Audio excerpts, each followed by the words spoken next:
Verification means we check the correctness and completeness of the documents.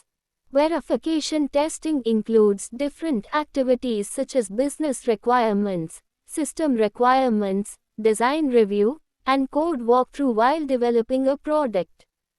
It is also known as static testing, where we are ensuring that we are developing the right product or not. And it also checks that the developed application fulfilling all the requirements given by the client. What is validation in testing? We test the functionality by executing the test cases. Execution of code come under validation.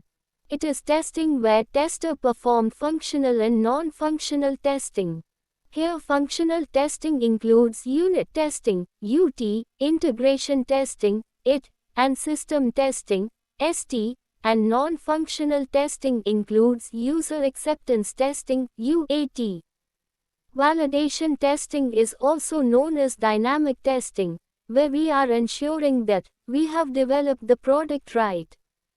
And it also checks that the software meets the business needs of the client.